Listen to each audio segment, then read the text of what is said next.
embeera ya muna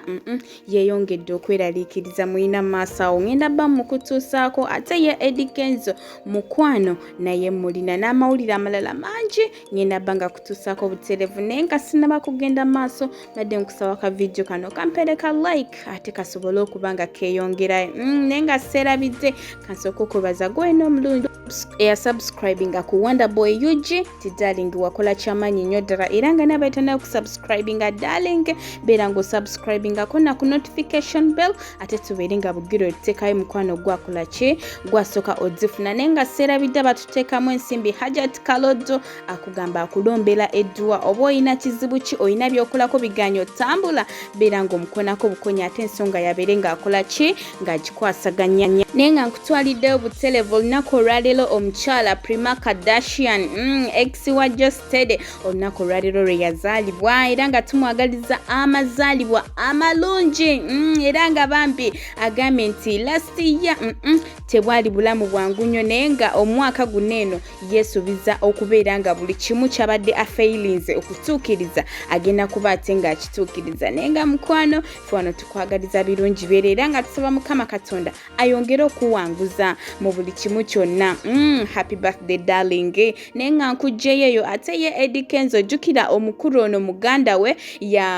yakola ki yagwa mu batemu ne balayika okuba nga bakola ki balwana kumutwala mu ddwaliro bw'atyo n'atasimatuka n'abika okuba nga yafa naye poliisi yagenze maaso n'okunoonyereza kiki ekituufu ekyaliwo era nga ngenda bankutuusako maaso awo ka vidiyo owulireko era ng'okunoonyerezebwa kugenda maaso era omukulu eyeenyigira mu kulwanagana n'omugenzi essaawa zino wenjogerera aliira ku nsiko era nga essaawa yonna bagenda kuba bamukwata naye nga mu maaso awo ngenda bankutuusaako emboozi ya muna 256 mukwano yeetaaga essaala zammwe era nga yeetaaga omusabira bannange abantu b'ensi eno si bangu nnyo naye mukwano kate ate kambe nga nkulekera vidiyo eno weewulirireko ebisago bino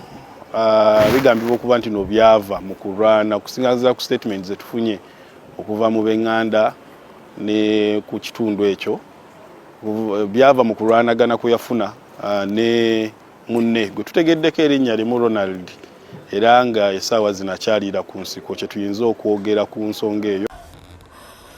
Nze nali mmanyi nti bwe ndikula ndyambala ku mpanvu zino ndibaloodi tuzambala naye tuli luno nze mbula okujambula nsigale ntyo agazibu gajimbe wange nenzijanjuyira okuggalawo enju mpaale n'ensiŋŋende bwe ntyo omukama yalimanya ye naye ate bwe njira nkuba mukko bwe nenkaluubirirani oyo eterabiza obanga muto abeekanga bawuma mama ensi empala budde bannange nze gye ndaza sikyatunula nayo olwagazibu agagwangaladdu negatulabye essanyu anedda